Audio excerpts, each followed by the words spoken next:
Hello everyone, welcome to Okul India के सबसे affordable learning platform में आप सभी लोगों का एक बार फिर से बहुत बहुत स्वागत है। 26 अगस्त 2024 मंडे यानी सोमवार का दिन और इंडियन एक्सप्रेस न्यूज़ एनालिसिस की आईना सीरीज़ लेकर मैं शांतनु सनवाल एक बार फिर से आपके सामने हाजिर हूँ। तो चलिए शुरू करते हैं। और आज के न्यूज़पेपर पर चलने से पहले आप लोगों के लिए एक इन्फॉर्मेशन है और वो ये है, आप में से कुछ लोगों को ये इन्फॉर्मेशन पता लग गई होगी जो लोग टेलीग्राम पर एक्टिव रहते हैं या जिन्होंने इस चैनल की पोस्ट वगैरह देखी होंगी उनको ये पता लग गया होगा।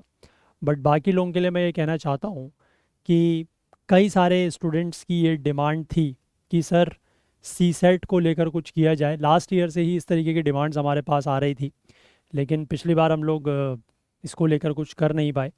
लेकिन इस बार हम लोगों ने डिसाइड किया है कि सी सेट को हम लोग कवर करेंगे और लाइव क्लासेस के रूप में कवर करेंगे, ठीक है। और लाइव क्लासेस के रूप में कवर किया जाएगा, लेकिन एक पॉइंट यहाँ पर आप लोग ये ध्यान रखिएगा कि आपको रिकॉर्डिंग्स भी मिलेंगी, ठीक है। जो लोग लाइव क्लासेस नहीं अटेंड कर पाएंगे तो वो लोग रिकॉर्डिंग्स जो हैं वो भी एक्सेस कर सकते हैं, रिकॉर्डिंग्स भी उन लोगों को मिलेंगी। तो इसमें जो हमारे सी सेट के तीनों पोर्शंस होते हैं, ठीक है ना, क्वांट या क्वांटिटेटिव एप्टीट्यूड, लॉजिकल रीजनिंग और रीडिंग कॉम्प्रिहेंशन, ये तीनों ही पोर्शंस हम लोग कवर करेंगे। और जो फीचर्स रहेंगे इस कोर्स के वो यही है कि कंसेप्चुअल क्लैरिटी के ऊपर फोकस रखा जाएगा। हर टॉपिक वाइज हम लोग जैसे जैसे आगे चलेंगे तो जो PYQs हैं उनके डिस्कशंस हम लोग करेंगे। टॉपिक वाइज प्रैक्टिस क्वेश्चंस आप लोगों को दिए जाएंगे सो दैट आप लोग प्रैक्टिस कर सकें। डाउट सॉल्विंग सेशंस रहेंगे। और जो भी लोग इस बैच में ज्वाइन होंगे उनका एक अलग से टेलीग्राम ग्रुप बनाया जाएगा सो दैट कि वहाँ पर अगर आपको कोई भी डाउट है, कोई क्वेरी है तो आप पूछ सकते हैं। आप लोग आपस में जो भी स्टूडेंट्स हैं या जो बैचमेट हैं वो भी आपस में डिस्कशंस कर सकते हैं। तो ये सारे फीचर्स आप लोगों के लिए रहेंगे। और 7 सितंबर से ये बैच जो है वो शुरू होगा, ठीक है। और मतलब 7 तारीख को, हालांकि सैटरडे है तो 7 तारीख को हम लोग ओरिएंटेशन क्लास लेंगे अपनी एक, और उसके बाद फिर 9 तारीख से ये रेगुलर क्लासेस चलेंगी। अच्छा, इसमें कुछ पॉइंट्स जो हैं वो यहाँ पर नहीं लिखे हुए हैं। अगर आप इसका जो लिंक है उस लिंक पर क्लिक करेंगे, लिंक नीचे आपको डिस्क्रिप्शन में भी मिल जाएगा, या फिर जो हमारा कमेंट्स होते हैं उसमें भी पिन किया हुआ है लिंक, वहाँ से भी आप देख सकते हैं। तो वहाँ पर आप जाएंगे तो उसमें आपको और ज़्यादा डिटेल्स मिल जाएंगी।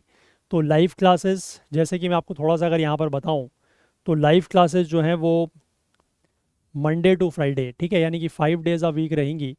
Monday to Friday, Monday to Friday जो है वो लाइव क्लासेस रहेंगी।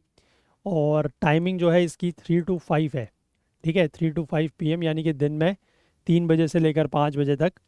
और लाइव क्लासेस के साथ साथ मैंने आपको बता ही दिया है कि लाइव तो रहेगा ही रहेगा, लेकिन जो लोग लाइव नहीं देख सकते है ना, उनके लिए रिकॉर्डिंग्स जो हैं, रिकॉर्डिंग्स विल बी प्रोवाइडेड, ठीक है। रिकॉर्डिंग्स जो हैं वो आपको प्रोवाइड की जाएगी।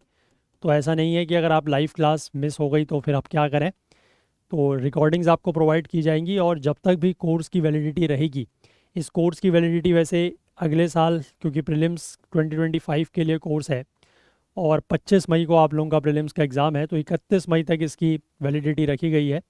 तो 31 मई 2025 तक, जब तक आपकी वैलिडिटी है या एग्ज़ाम से पहले, जितनी बार भी आप ये रिकॉर्डिंग्स देखना चाहें उतनी बार देख सकते हैं। इसमें कोई रेस्ट्रिक्शन नहीं है कि 2 बार देख सकते हैं, 5 बार देख सकते हैं, 50 बार देख सकते हैं। आपकी जितनी बार आपको ज़रूरत महसूस हो आप उतनी बार वो रिकॉर्डिंग्स देख सकते हैं, ठीक है।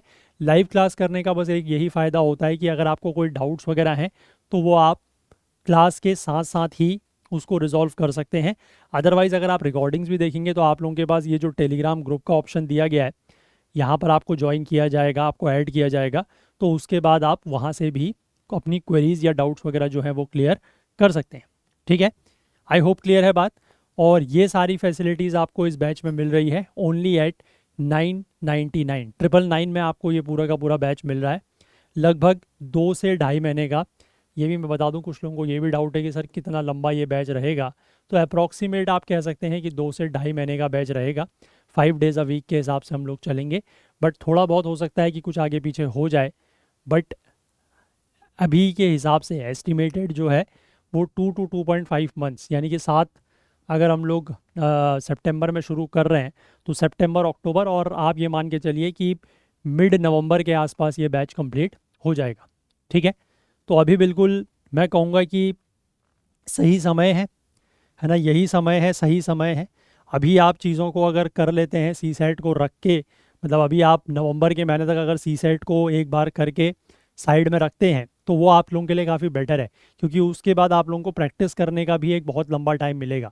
अच्छा, एक चीज़ इसमें जो और मेंशन नहीं की गई है वो ये है कि आपको यहाँ पर सी सेट के कुछ जो फुल लेंथ टेस्ट होंगे, ठीक है, कुछ एफएलटीज जो हैं वो भी प्रोवाइड किए जाएंगे।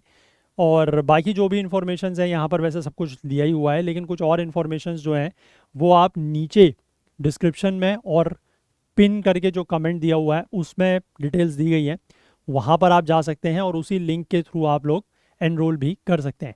बस एक चीज़ का ध्यान रखिएगा कि जो बैच का साइज़ है that is limited to 50 students, सिर्फ 50 बच्चे ही एक बैच में ज्वाइन हो सकते हैं, तो इसलिए जल्द से जल्द आप लोग अपनी सीट जो है वो यहाँ पर बुक करा लें।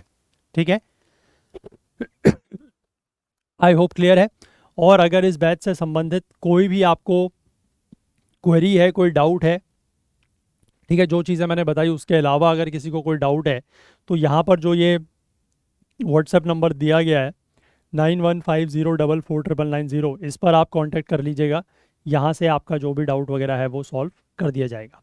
ठीक है, वैसे मेन बातें मैंने आपको बताई दी हैं, बट कुछ भी अगर और डाउट अगर आपको है तो वो आप क्लियर कर सकते हैं यहाँ पर मैसेज करके। ठीक है, चलिए।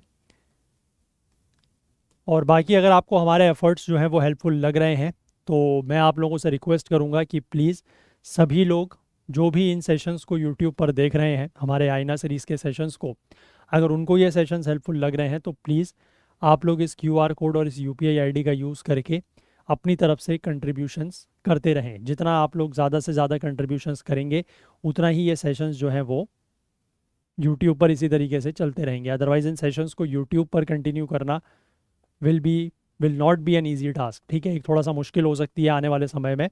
इसीलिए मैं आप लोगों से कह रहा हूँ कि प्लीज़ ज़्यादा से ज़्यादा आप लोग कंट्रीब्यूशंस करने की कोशिश करें। और सभी लोग जो यूट्यूब पर सेशंस देखते हैं, आई होप या मुझे उम्मीद है कि उन लोगों को इन सेशन से ज़रूर फ़ायदा हो रहा होगा। तो मैं चाहूँगा कि आप लोग ज़रूर कंट्रीब्यूशंस करें। चलिए, तो आज के न्यूज़पेपर पर चलते हैं और जो आज के आर्टिकल्स हैं उनके ऊपर नज़र डालते हैं। तो ये आज का न्यूज़पेपर है। ये बेसिकली जो केरला में चल रहा है, केरला की जो फिल्म इंडस्ट्री है वहाँ पर बेसिकली कुछ सेक्सुअल एब्यूज़ के चार्जेस सामने आए हैं। उसको लेकर वहाँ के कुछ जो मतलब इम्पोर्टेंट पर्सनालिटीज़ हैं केरला की फ़िल्म इंडस्ट्री के, उन्होंने अपना पद यहाँ पर छोड़ दिया है। इसी को लेकर बेसिकली एक हेमा कमेटी की रिपोर्ट भी यहाँ पर सामने आई थी, तो उसको लेकर यहाँ पर बात लिखी गई है। ठीक है, इसके बाद यहाँ पर आपको एक इमेज दिखाई दे रही है बड़ी ख़तरनाक सी, और ये है कि इज़राइल जेट्स हिट टारगेट्स इन लेबनान। अब इज़राइल और लेबनान के बीच में जो है यहाँ पर एक तरीके से फ़ाइट शुरू हो रही है।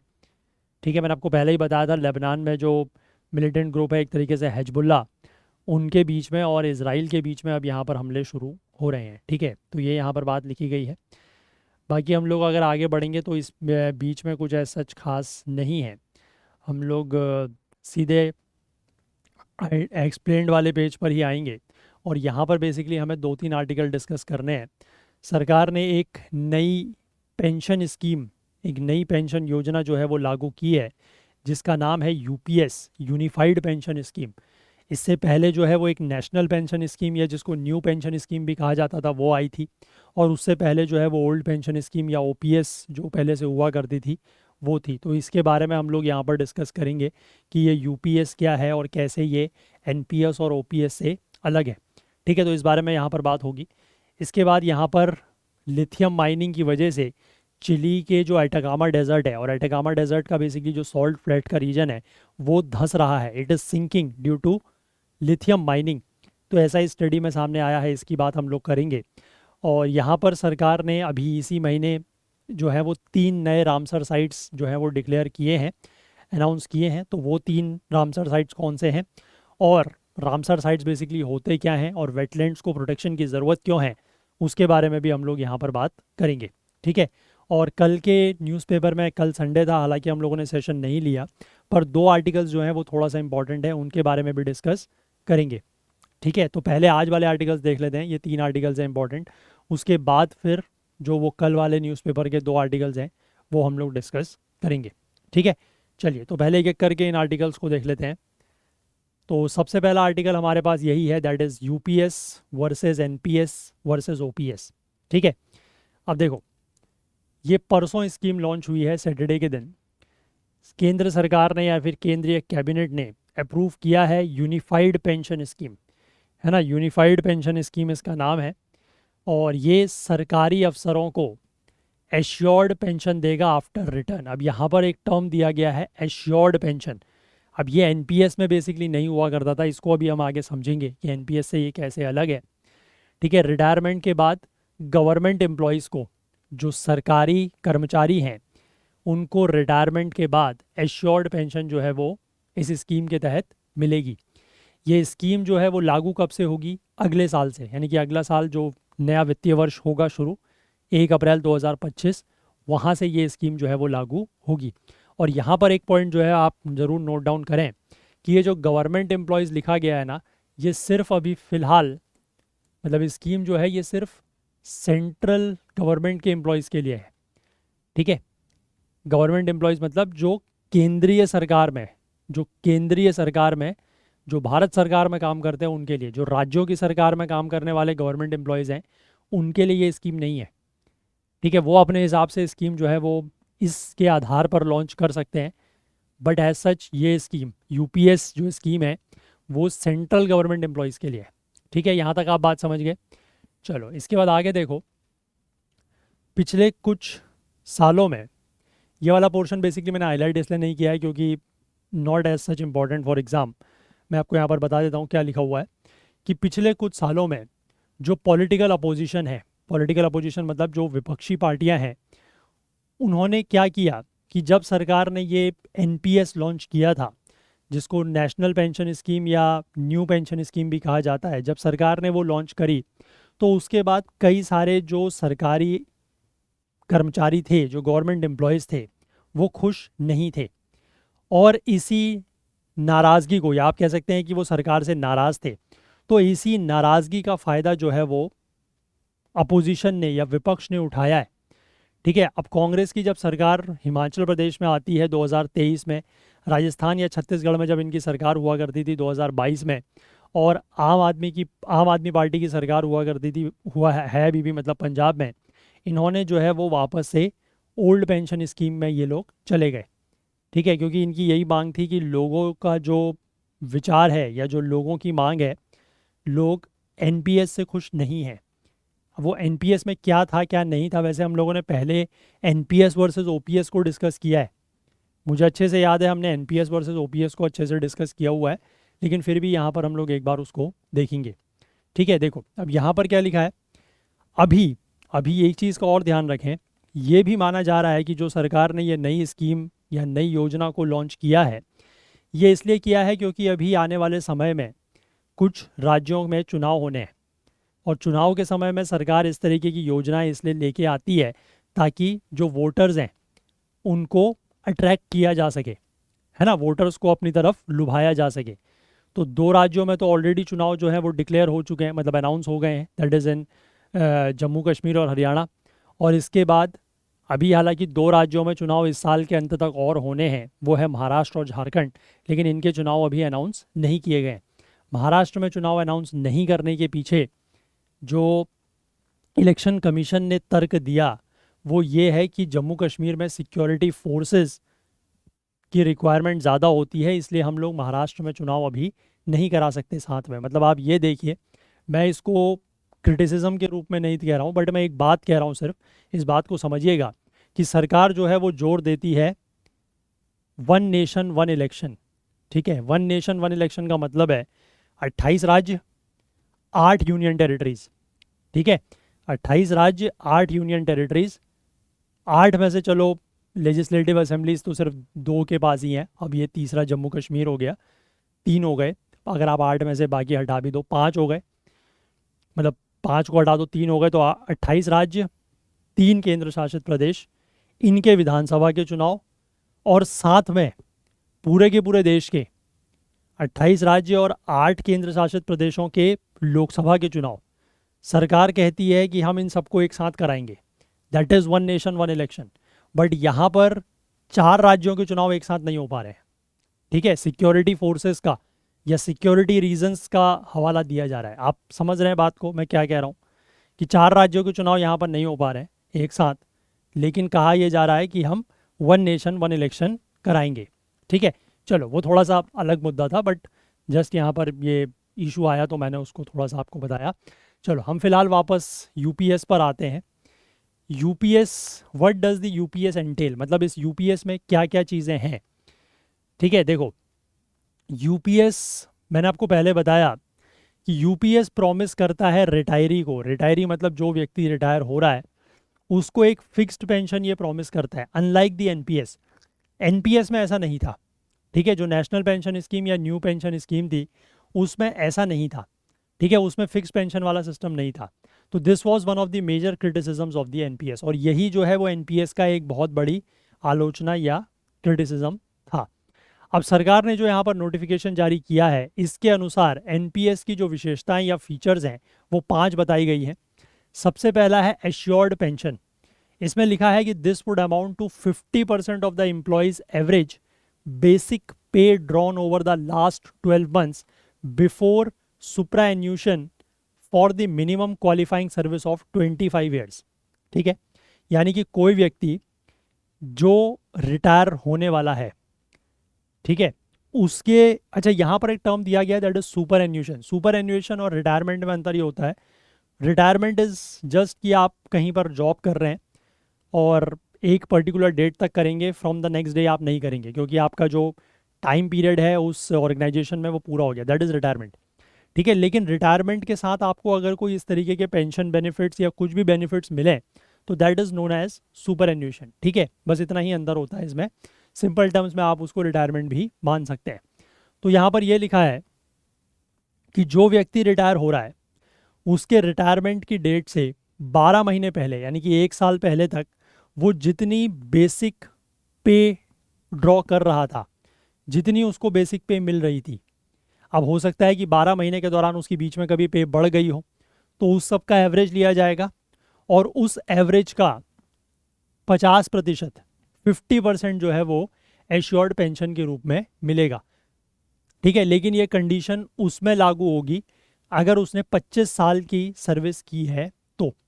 सपोज कर लीजिए एक व्यक्ति की जो बेसिक पे है, मैं एक जस्ट एक एग्जांपल, एक हाइपोथेटिकल वैल्यू लेके चल रहा हूँ।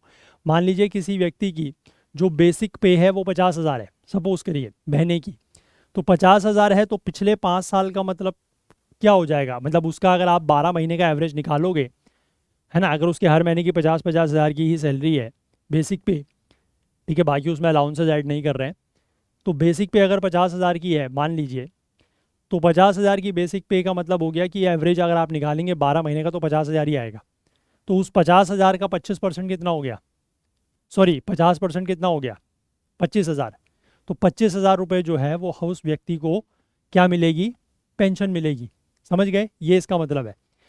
लेकिन इसमें जो कंडीशन लगी हुई है वो ये है कि उसने कम से कम 25 साल की, ठीक है, 25 साल की सर्विस जो है वो की होनी चाहिए। ये अमाउंट जो है वो कम हो जाएगा अगर जो सर्विस पीरियड है वो कम ड्यूरेशन का है तो, और मिनिमम 10 साल का सर्विस ड्यूरेशन होना चाहिए। अगर 10 साल से कम का सर्विस ड्यूरेशन है तो फिर पेंशन नहीं मिलेगी, ये भी ध्यान रखना है, ठीक है। मिनिमम सर्विस पीरियड जो है वो 10 साल का है, 25 साल के लिए तो आपको ये प्रपोर्शन में मिलेगा 50%। अब उसके बाद अगर आपका जो सर्विस पीरियड है, आपने जितने साल की नौकरी की है, अगर वो कम है 25 साल से, ठीक है, तो ये प्रपोर्शन जो है 50% का ये कम हो जाएगा। बट मिनिमम 10 साल की सर्विस होनी चाहिए, 10 साल से कम की अगर सर्विस है तो फिर ये पेंशन आपको नहीं मिलेगी, ठीक है। समझ गए बात, यहाँ तक क्लियर है। इसके बाद लिखा है कि in the case of superannuation after a minimum of 10 years of service the UPS provides for an assured minimum pension of 10,000 per month. और इसमें यह भी लिखा गया है कि जिस व्यक्ति ने कम से कम 10 साल की सेवा की है उसको एश्योर्ड मिनिमम पेंशन, मतलब कम से कम जो पेंशन है वो 10,000 रुपये महीने की मिलेगी, ठीक, ये दूसरा फीचर। तीसरा फीचर कह रहा है एश्योर्ड फैमिली पेंशन।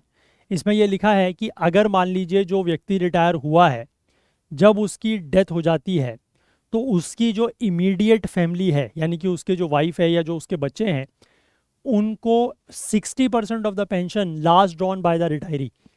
मतलब 60% ऑफ द पेंशन मतलब उस व्यक्ति को जितनी पेंशन मिल रही थी उसका 60% उसको पेंशन के रूप में मिलेगा। मतलब कि अगर उस व्यक्ति को मान लीजिए, जैसे मैंने आपको बताया कि 50,000 रुपये किसी की बेसिक पे है ना, तो उसकी एवरेज मंथली बेसिक पे 50,000, उसका 50% उसको पेंशन मिलेगी तो 25,000।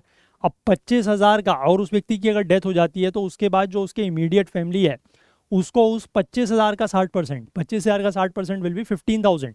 तो 15,000 रुपये जो है उसको पेंशन के रूप में उस परिवार को मिलेगा। ठीक है, वो कंडीशन वही है कि जिसको जितनी मिल रही है उसके हिसाब से ही वो प्रपोर्शंस काउंट होंगे 50%। लेकिन 50% के लिए कंडीशन मैंने बताई, कम से कम 25 साल की सर्विस होनी चाहिए। अगर उससे कम होगा तो वो प्रपोर्शन वैसे ही कम हो जाएगा। ठीक है, उसके बाद जो भी वो सैलरी ड्रॉ कर रहा होगा, अगर उसकी डेथ हो जाती है तो उस सैलरी, सॉरी, जो भी वो पेंशन ड्रॉ कर रहा था व्यक्ति, उसकी अगर डेथ हो जाती है तो उसके बाद उस पेंशन का 60%, उस पेंशन का 60% जो है वो परिवार को मिलेगा। ठीक है, ये तीसरा फीचर हो गया। इसके बाद चौथा फीचर ये है इन्फ्लेशन इंडेक्सेशन।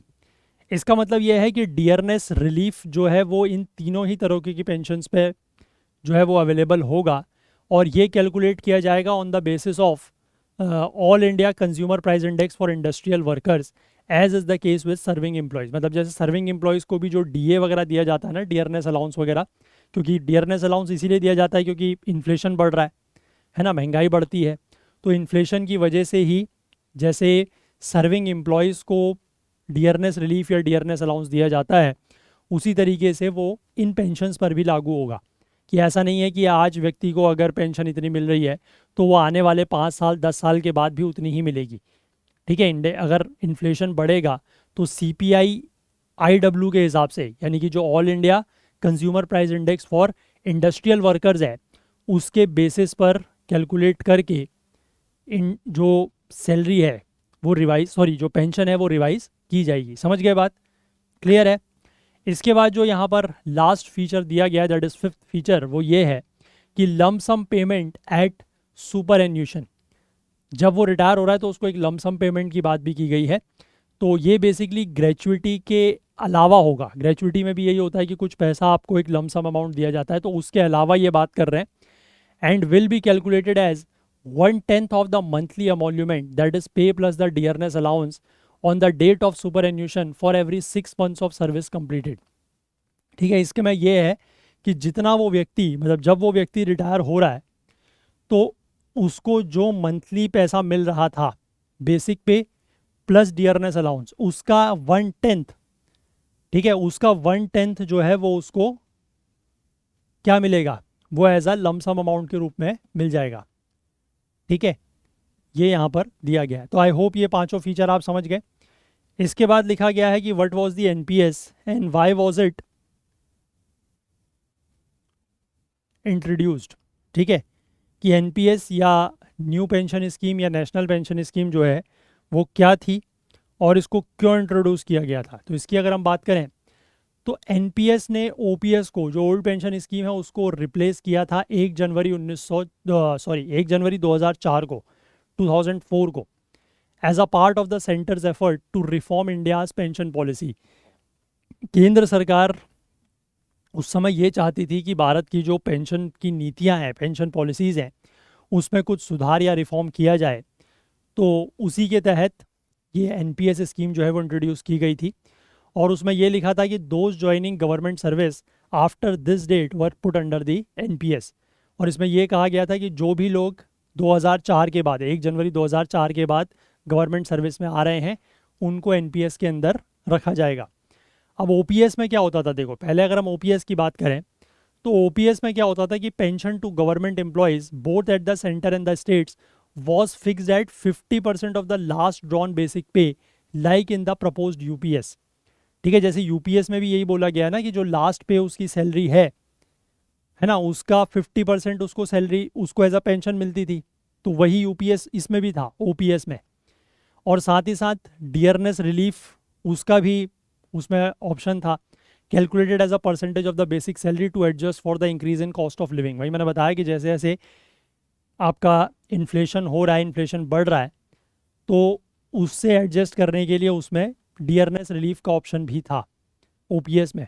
लेकिन इन दोनों में अंतर बेसिकली ये था कि ओपीएस में कंट्रीब्यूशन नहीं करना पड़ता था, ठीक है। एनपीएस में और यूपीएस में ये है कि आपको जो एम्प्लॉई है उसको अपनी सैलरी से कुछ कंट्रीब्यूट करना पड़ता है। एनपीएस में भी करना पड़ता है और यूपीएस में भी करना पड़ेगा, वो कंट्रीब्यूटरी स्कीम्स हैं। जबकि ओपीएस जो है उसमें सरकार, ये जो सरकारी कर्मचारी या गवर्नमेंट एम्प्लॉयज़ होते थे उनको अपनी तरफ से कुछ कंट्रीब्यूट नहीं करना होता था ड्यूरिंग देयर सर्विस पीरियड, ठीक है। आई होप बात समझ गए आप। मैं आगे आपको इसको लेकर और बताऊंगा।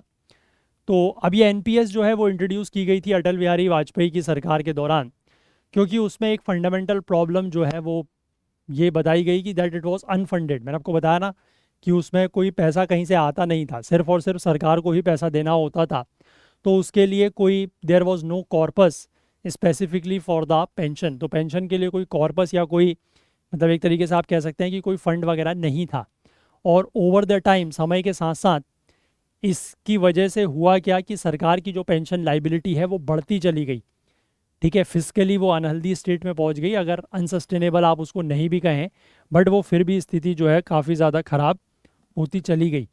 और बेटर हेल्थ केयर फैसिलिटीज़ की वजह से क्या हुआ कि लोग जो है वो लंबा जीने लगे, लोगों की जो लाइफ स्पैन है वो भी बढ़ने लगी। अब ऑब्वियस सी बात है कि अगर जैसे व्यक्ति 60 साल में रिटायर हो रहा है और पहले से हेल्थ केयर फैसिलिटीज़ वगैरह कम होती थी, तो आदमी का लाइफ स्पैन 70 साल, आप मान लीजिए कि वो 70 साल जिएगा, तो 10 साल ही लगभग सरकार को उसको पेंशन देनी है। लेकिन अब क्या हो रहा है कि हेल्थ केयर फैसिलिटीज़ सुधर रही हैं, तो आदमी 75 साल, 80 साल, 85 साल तक जी रहा है, तो सरकार को उसको 15 साल, 20 साल, 25 साल तक पेंशन देनी पड़ रही थी। तो इसी तरीके से ये लिखा गया है कि ऐसा, अगर ऐसी कंडीशन में ओपीएस जो है वो बहुत लंबे समय तक नहीं चल सकता था, इसलिए सरकार ने जो है वो ओपीएस को रिप्लेस किया। इसके बाद यहाँ पर डेटा ये दिखाता है कि पिछले 3 दशकों में केंद्र सरकार की और राज्य सरकारों की जो पेंशन लाइबिलिटीज़ है वो बहुत ज़्यादा बढ़ गई। जहाँ 1991 में केंद्र का जो पेंशन बिल है, मतलब केंद्र सरकार जितना टोटल खर्च करती थी पेंशन देने में, वो 3,272 करोड़ हुआ करता था। और सभी राज्यों का अगर हम मिला दें तो वो 3,131 करोड़ हुआ करता था। 1991 की मैं बात कर रहा हूँ। और 2020-21 तक आते आते केंद्र का जो पेंशन बिल है ये 58 गुना, 58 टाइम्स बढ़ के 1,90,886 करोड़ पहुंच गया। और राज्यों के लिए अगर हम बात करें तो ये 123 गुना बढ़ के 3,86,001 करोड़, है ना, 3,86,001 करोड़ जो है यहाँ तक पहुँच गया। तो सरकार के ऊपर जो है वो बहुत ज़्यादा क्या होने लगा, लोड पड़ने लगा, ठीक है। अब how does NPS work and what was the basis for the opposition to it. अब ये जो एनपीएस है ये कैसे काम करता था और इसका जो अपोजिशन या विरोध हुआ उसका आधार क्या था, उसका बेसिस क्या था। तो एनपीएस जो है, मैंने आपको बताया कि ओपीएस से जो अलग था वो दो फंडामेंटल तरीके से अलग था। पहला, it did away with an assured pension. पहली बात तो ये कि एनपीएस में एश्योर्ड पेंशन नहीं मिलती थी, ठीक है। दूसरी चीज़, it would be funded by the employee himself or herself along with a matching contribution by the government. मैंने आपको बताया कि उसमें जो कंट्रीब्यूशन होगा वो एम्प्लॉय के द्वारा किया जाएगा। हालांकि उसमें कुछ पैसा सरकार भी जो है वो देती है, लेकिन एम्प्लॉय की तरफ से भी पैसा आएगा। बाद में हालांकि सरकार के कंट्रीब्यूशन को जो है वो बढ़ा दिया गया। इसमें जो डिफाइंड कंट्रीब्यूशन है वो यही बताया गया कि 10% बेसिक पे और डियरनेस अलाउंस का जो 10% है उतना कंट्रीब्यूशन एम्प्लॉय करेगा, है ना, एम्प्लॉय की तरफ से होगा। और सरकार का जो कंट्रीब्यूशन है वो 14% रहेगा, ठीक है। मतलब उतने ही अमाउंट का 14% जो है वो सरकार कंट्रीब्यूट करेगी। जैसे मान लीजिए किसी व्यक्ति का बेसिक पे और डियरनेस अलाउंस मिला के 50,000 है, ठीक है, तो उसके सैलरी में से 5,000 रुपये जो है वो पेंशन की तरफ जाएगा। और 50,000 का ही 14%, मतलब दैट विल बी अराउंड कितना हो जाएगा, 5,700, ठीक है। तो वो 5,700 जो है वो किधर से जाएगा, वो सरकार की तरफ से जाएगा, ठीक है। ऐसा होगा। क्लियर बात? नहीं 5,000, सॉरी 7,000, 7,000, ठीक है, नॉट 5,700, 7,000 रुपये जो है वो केंद्र सरकार की तरफ से जाएगा। ठीक। अब इसके बाद जो इंडिविजुअल्स थे under NPS, they can choose from. अब देखो यहाँ पर आपको ये बात समझ में आएगी कि क्यों एनपीएस के अंतर्गत जो पेंशन मिलती है वो एश्योर्ड नहीं है। ठीक है, देखो individuals under NPS can choose from a range of schemes from low risk to high risk. ठीक है, जो इंडिविजुअल्स हैं एनपीएस के अंदर वो कई तरीके की स्कीम्स चूज कर सकते थे, लो रिस्क से लेकर हाई रिस्क तक की। और पेंशन फंड मैनेजर्स वो भी चूज कर सकते थे, वो they which are promoted by the public sector banks और financial institutions as well as private companies. जो स्कीम्स हैं एनपीएस के अंतर्गत उनको ऑफर किया जाता था 9 पेंशन फंड मैनेजर्स के द्वारा, जिनको स्पॉन्सर किया जाता है by SBI, LIC, UTI, HDFC, ICICI, Kotak Mahindra, Aditya Birla, Tata and Max. और रिस्क प्रोफाइल जो है इन स्कीम्स का लो टू वेरी हाई रहता है। तो गवर्नमेंट स्कीम्स के लिए मतलब ये गवर्नमेंट एम्प्लॉयज़ जो हैं फिर वो इनमें से कोई भी स्कीम जो है वो चूज़ कर सकते हैं। अब गवर्नमेंट एम्प्लॉयज़ के लिए होता क्या था, क्योंकि ऑब्वियस सी बात है कि आपको पैसा डायरेक्ट नहीं मिल रहा है, आपको इन स्कीम्स के थ्रू पैसा लगा के मिलेगा, तो उससे होगा क्या। अब ये जो पेंशन फंड मैनेजर्स वगैरह हैं ये आपका पैसा लेके उसको कहीं ना कहीं मार्केट में लगाएंगे। अब उसके हिसाब से वो पैसा बढ़ गया घट गया तो पैसा मिलेगा जितना भी होगा। तो पहली चीज़ तो वही है कि एश्योर्ड नहीं है ना। और दूसरी चीज़ ये है कि जो पैसा मिलेगा that will B market driven, मतलब उसका कितना पैसा आपको मिल रहा है वो मार्केट के आधार पर होगा। वो कोई एश्योर्ड पेंशन नहीं मिलेगी, कोई एश्योर्ड अमाउंट नहीं मिलेगी। ठीक है ना, समझ गए इस बात को। तो यही चीज़ लिखी है गवर्नमेंट एम्प्लॉयज़ के लिए एनपीएस जो है वो लोअर एश्योर्ड रिटर्न्स देता था, और साथ ही साथ उसमें एम्प्लॉयज़ का कंट्रीब्यूशन तो था ही था। ठीक है, ये दोनों ही चीज़ें ओपीएस में नहीं थी। ओपीएस में मैंने आपको बताया कि एम्प्लॉयज़ का कंट्रीब्यूशन नहीं होता था और उसमें कोई ऐसा ये लफड़ा जो है वो भी नहीं था। ठीक है, तो इसी की वजह से जो है वो एनपीएस का विरोध हुआ इसका। ठीक है, इसको अपोज किया गया। अब फिर इस बात की बहुत ज़्यादा डिमांड उठने लगी, खासकर विपक्ष की तरफ से अपोजिशन की तरफ से, कि वापस ओपीएस की तरफ जाया जाए। तो प्रधानमंत्री मोदी ने एक कमेटी बनाई अंडर द चेयरमैनशिप ऑफ, उस समय के ये वित्त सचिव हुआ करते थे, फाइनेंस सेक्रेटरी। आज के समय में ये कैबिनेट सेक्रेटरी हैं, दैट इज़ टीवी सोमनाथन। इनकी अध्यक्षता में एक कमेटी बनाई गई 2023 में। इस कमेटी ने कम से कम 100 से ज़्यादा मीटिंग्स करी अलग अलग ऑर्गेनाइजेशंस और स्टेट्स के साथ, और इसी कमेटी की रिकमेंडेशंस के आधार पर ये जो यूपीएस है ना, यूनिफाइड पेंशन स्कीम है, ये अनाउंस की गई है। ठीक है, तो who can avail the UPS. अब ये यूपीएस स्कीम को कौन अवेल कर सकता है, मतलब कौन इस स्कीम में शामिल हो सकता है। तो ये स्कीम जो है ये उन सभी के लिए एप्लीकेबल होगी those who have retired under the NPS from 2004। ठीक है, जो भी लोग एनपीएस स्कीम में रिटायर हुए हैं 2004 के बाद से, उन सभी के ऊपर ये लागू होगी। और इन देयर केस, मतलब जो एनपीएस में थे, एनपीएस में जो रिटायर हुए हैं उनको जितना पैसा एनपीएस में मिला है वो ठीक है, बाकी एडजस्ट करके एरियर्स के रूप में दे दिया जाएगा, ऐसा यहाँ पर बोला गया है। इसका मतलब employees can still opt to remain under the NPS, है ना, but it is unlikely to be beneficial to them. तो यहाँ पर ये बोला गया है कि जो लोग हैं, जो एम्प्लॉयज़ हैं, वो आज की डेट में उनके पास ऑप्शन है कि वो एनपीएस या यूपीएस में से क्या चुनना चाहते हैं। तो वो एनपीएस में भी रह सकते हैं, बट इनका ये कहना है कि एनपीएस जो है वो उनके लिए कम फ़ायदेमंद है ना। However an employee can only opt for their preferred scheme once. ये इंपॉर्टेंट पॉइंट है कि आपको एनपीएस में रहना है या ओपीएस यूपीएस में आना है, उसको चूज़ करने का ऑप्शन सिर्फ एक ही बार मिलेगा, और एक बार आपने जो भी चूज़ कर लिया आप उसको चेंज फिर नहीं कर सकते।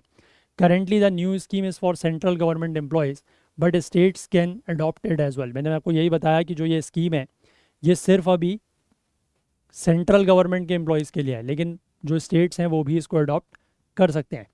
अब what about the fiscal concerns that had led the government to move away from OPS 2 decades ago. तो यहाँ पर ये लिखा है कि फिस्कल कंसर्न्स का क्या होगा, मतलब जो पैसा है जिसकी वजह से सरकार दो दशक पहले ओपीएस छोड़ के एनपीएस में आई थी, क्योंकि उस समय यही कहा गया था कि ओपीएस की वजह से सरकार का जो पेंशन बिल है वो बढ़ रहा है। वो मैंने आपको डेटा भी दिखाया। तो फिस्कल कंसर्न का क्या, तो यहाँ पर सोमनाथन का ये कहना है कि जो एरियर्स के ऊपर जो एक्सपेंडिचर होगा वो पहले साल में लगभग 800 करोड़ रुपए के आसपास होगा, और जो कॉस्ट है वो लगभग 6250 करोड़ के आसपास पड़ेगी। यूपीएस जो है वो फिस्कली प्रूडेंट है, and one it remains in the same architecture of the contributory funded scheme. मैंने आपको ये बताया पहले भी कि यूपीएस जो है वो भी, उसमें भी एनपीएस की तरह एम्प्लॉयज़ को कंट्रीब्यूशन करना पड़ेगा। ओपीएस जो है वो अनफंडेड नॉन कंट्रीब्यूटरी स्कीम थी, लेकिन जो यूपीएस है वो फंडेड कंट्रीब्यूटरी स्कीम है, ये ध्यान रखना। ठीक है, यूपीएस में भी एनपीएस की तरह ही एम्प्लॉयज़ के वो 10% वगैरह जो था वो कटेगा। ठीक है, लेकिन इसमें जो चेंज है वो ये है कि इसमें एश्योरेंस दिए जाएगा, मतलब जो पैसा आपको बताया गया कि मिलेगा वो ओपीएस की तरह है। जैसे ओपीएस में होता था ना कि जो आपकी लास्ट ड्रॉन सैलरी है उसका 50% वो एश्योर्ड है, तो वही चीज़ यहाँ पर भी है। ठीक है, और बेसिकली इसमें जो मार्केट फोर्सेस हैं उनकी वजह से, या मार्केट फोर्सेस की जो वैगरीज हैं, जो मार्केट फोर्सेस में उतार चढ़ाव होते हैं, उसके तरह से आपका पैसा कम नहीं होगा। तो यहाँ पर यह बोला गया कि जो यूपीएस का स्ट्रक्चर है उसमें एनपीएस और ओपीएस के जो बेस्ट एलिमेंट्स हैं उन दोनों को इंक्लूड किया गया है कि कंट्रीब्यूशंस तो एनपीएस की तरह से किए जाएंगे एम्प्लॉयज़ की तरफ से, लेकिन जो उनको पैसा मिलेगा, जो पेंशन मिलेगी, वो एश्योर्ड पेंशन मिलेगी जैसा ओपीएस में मिलती थी उस तरीके से। ठीक है, तो I hope unified pension scheme क्या है, ओपीएस एनपीएस से ये कैसे अलग है, कैसे एक जैसी है, वो आपको यहाँ पर समझ में आ गया होगा। ठीक है, डिटेल में हमने इसको ले लिया। चलिए, इसके बाद अगले आर्टिकल पर आते हैं। उस वाले आर्टिकल को आप लोग इकोनॉमी में लेंगे, पेंशन्स वगैरह की बात इकोनॉमी में ही हम लोग करते हैं। ठीक है, चलो इसके बाद हम लोग यहाँ पर एक आर्टिकल पर आएंगे, that is Chile's Atacama salt flat sinking due to lithium mining. तो यहाँ पर ये लिखा है कि एक नई स्टडी के अनुसार Chile basically South American country है, ये आपको पता होगा, है ना। चिली का जो एटाकामा सॉल्ट फ्लैट है, एटाकामा बेसिकली वहाँ पर एक डेजर्ट है चिली में, नॉर्दर्न चिली में। ठीक है, तो वहाँ का जो सॉल्ट फ्लैट है वो सिंक कर रहा है, यानी कि वो बैठ रहा है नीचे या धंस रहा है कह सकते हैं आप, सिंक कर रहा है at the rate of 1 to 2 centimetres per year. हर साल 1 सेंटीमीटर से 2 सेंटीमीटर वो नीचे जा रहा है। और ऐसा क्यों हो रहा है, क्योंकि लिथियम ब्राइन का एक्सट्रैक्शन वहाँ से किया जा रहा है ना। लिथियम ब्राइन का एक्सट्रैक्शन मतलब ब्राइन होता है एक तरीके से आप कह सकते हैं सॉल्ट वाटर, है ना, सॉल्टी वाटर आप कह सकते हैं, या ब्राइन का मतलब होता है ऐसा ऐसा पानी जिसमें एक ऐसा सॉल्यूशन जिसमें नमक घुला हुआ है। तो लिथियम यहाँ पर घुला है, इस वजह से आप यहाँ पर ये भी देख सकते हैं कि किस तरीके से जो कलर है पानी का वो कितना ज़्यादा येलो है। ठीक है, क्योंकि लिथियम जो है वो लिथियम ब्राइन एक्सट्रैक्शन वहाँ से किया जा रहा है। ठीक है, और ये बेसिकली एक ऐसी प्रोसेस है जिसमें जो सॉल्ट रिच वाटर है उसको पंप किया जाता है to the surface and into a series of evaporation ponds to eventually obtain lithium. तो बेसिकली वो क्या कर रहे हैं कि नीचे से पानी को खींच के, ठीक है, पानी में बेसिकली लिथियम तो है ही मिला हुआ, सॉल्ट वाटर है ही वो सॉल्ट रिच, उसको वो खींच के क्या कर रहे हैं कि सरफेस तक लेके आ रहे हैं और कुछ जो इवेपोरेशन पॉन्ड्स हैं वहाँ तक ले जा रहे हैं, ताकि उसमें से वो पानी को इवेपोरेट कर सकें और उनको लिथियम मिल जाए। इसकी वजह से जो है ये एरिया नीचे धंसता जा रहा है, सिंक कर रहा है, ऐसा स्टडी में सामने आया है। ठीक है, लिथियम जो है इसको वाइट गोल्ड भी कहा जाता है। It is one of the most sought after metals on earth. ठीक है, लिथियम को वाइट गोल्ड भी कहा जाता है, और ये एक ऐसा मेटल है जिसकी मांग या जिसकी डिमांड जो है वो दुनिया में सबसे ज़्यादा है। ये रिचार्जेबल बैटरीज में यूज़ होता है ना, जिसके थ्रू हमारे लैपटॉप्स मोबाइल फ़ोन चलते हैं। इलेक्ट्रिक व्हीकल्स में भी यूज़ होता है। ठीक है, इलेक्ट्रिक व्हीकल्स आज की डेट में वैसे भी पूरी की पूरी दुनिया में क्लाइमेट चेंज को टैकल करने के लिए इसका प्रमोशन हो ही रहा है ना, इसका ज़्यादा यूज़ हो ही रहा है, तो वहाँ पर भी लिथियम यूज़ होता है। और ओवर द ईयर्स रिसर्च में ये पता लगा है that lithium mining has had severe environmental fallouts, कि लिथियम माइनिंग का एनवायरनमेंट के ऊपर जो है वो काफ़ी ज़्यादा नुकसान पहुंचता है एनवायरनमेंट को, खासकर ऐसे देशों में जैसे चिली जैसे देशों में जो इस मेटल के लीडिंग प्रोड्यूसर्स हैं, ठीक है। अब इस स्टडी में क्या कहा गया है, देखिए अपनी स्टडी के लिए जो रिसर्चर्स हैं at the University of Chile, इन्होंने किया क्या कि सैटेलाइट डेटा कलेक्ट किया बिटवीन मतलब जो सैटेलाइट डेटा कलेक्ट किया गया है 2020 से लेकर 2023 के बीच में, उसको एनालाइज किया to see the deformation in the earth crust of Atacama salt flat, ठीक है, which is one of the largest sources of lithium in the world, ठीक है। दुनिया में ये लिथियम का one of the largest source है, एटाकामा सॉल्ट फ्लैट्स या एटाकामा डेजर्ट का रीजन आप कह सकते हैं। तो उसमें जो अर्थ क्रस्ट थी उसकी डिफॉर्मेशन को इन्होंने एनालाइज किया। रिसर्चर्स ने ये नोट किया कि that the worst affected areas are those where mining companies are doing most of their pumping of lithium rich brine. और इन्होंने ये पाया कि सबसे ज़्यादा प्रभावित वो एरिया हुआ है जहाँ पर जो माइनिंग कंपनीज हैं वो अपनी क्या कर रही हैं, जो लिथियम रिच ब्राइन है उसकी पंपिंग कर रही हैं, है ना, जहाँ पर वो उसको खींच रही हैं, बाहर पानी निकाल रही हैं सॉल्ट रिच वाटर को, वहाँ पर ये जो अर्थ की क्रस्ट है वो सबसे ज़्यादा डिफॉर्म हुई है। और ऐसा इसीलिए हो रहा है क्योंकि pumping takes place at a faster rate than the recharge of aquifers, क्योंकि पंपिंग में आप ज़्यादा पानी बाहर निकाल लेते हैं, है ना, उतना पानी वापस से जो एक्विफर्स हैं नीचे के जहाँ पर पानी स्टोर होता है वो उतनी जल्दी रिचार्ज हो नहीं पा रहे। तो इस वजह से क्या है कि नीचे जगह खाली छूटेगी तो फिर ऊपर का जो एरिया है वो नीचे बैठ रहा है ना। इसकी वजह से ही क्या हो रहा है, सब्सिडेंस हो रहा है। सब्सिडेंस मतलब धसाव हो रहा है, धस रही है ज़मीन नीचे। And the downward vertical movement of the earth surface, ठीक है, धसाव हो रहा है, सब्सिडेंस हो रहा है, या फिर उसको आप ये कह सकते हैं कि जो अर्थ की सरफेस है उसका डाउनवर्ड वर्टिकल मूवमेंट हो रहा है, वो नीचे की तरफ को जा रही है ना। अब जो अफेक्टेड एरिया है वो लगभग नॉर्थ से साउथ अगर आप मेजर करें तो 8 किलोमीटर का रीजन है, और ईस्ट टू वेस्ट अगर आप उसको मेजर करें तो 5 किलोमीटर का रीजन है, ठीक है। अब इसके बाद लिथियम माइनिंग के जो फॉल आउट्स हैं या लिथियम माइनिंग का जो असर हो रहा है उसकी अगर हम बात करें तो अब ये सबसे पहली बात तो ये है कि जो ये ब्राइन इवेपोरेशन मेथड है ना, जिससे लिथियम बनाया जाता है, इसमें बहुत ज़्यादा अमाउंट ऑफ फ्रेश वाटर की ज़रूरत होती है, क्योंकि वो स्पेशली अटाकामा डेजर्ट है, वहाँ पर डेजर्ट है इसीलिए क्योंकि पानी कम है, तो पानी वहाँ पर पहले ही कम है। और इस मेथड से जो ब्राइन इवेपोरेशन का मेथड है उसके थ्रू लिथियम बनाने के लिए बहुत ज़्यादा अमाउंट ऑफ पानी चाहिए। एटाकामा में अगर हम बात करें तो 1 टन लिथियम प्रोड्यूस करने के लिए 2000 टन वाटर चाहिए। आप समझ सकते हैं कि 1 टन लिथियम प्रोड्यूस करने के लिए उसका 2000 गुना पानी चाहिए, और डेजर्ट में इतना पानी आएगा कहाँ से, ठीक है। अब इसकी वजह से क्या है कि जो वहाँ की इंडिजीनियस कम्युनिटीज़ और वाइल्ड लाइफ है वो लिविंग इन द रीजन वो कैसी हो गई है, पास्ट, मतलब उनके लिए पानी वहाँ पर बचा ही नहीं है ना, एक तरीके से सूखे के हालात वहाँ पर जो हैं वो बन गए हैं। अब इसके बाद कुछ केमिकल्स का भी यूज़ किया जाता है लिथियम एक्सट्रैक्शन के लिए, जैसे कि सल्फ्यूरिक एसिड या सोडियम हाइड्रोक्साइड।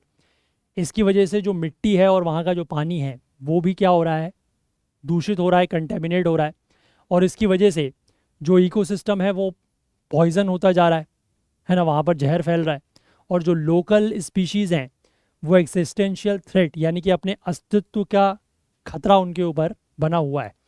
2022 की स्टडी में ये पाया गया कि lithium mining has led to a decline in the number of flamingos in the area. उस एरिया में जो फ्लेमिंगोज हुआ करती थी, जो बर्ड्स वगैरह हुआ करती थी, उनकी संख्या में बहुत ज़्यादा गिरावट आई है लिथियम माइनिंग की वजह से।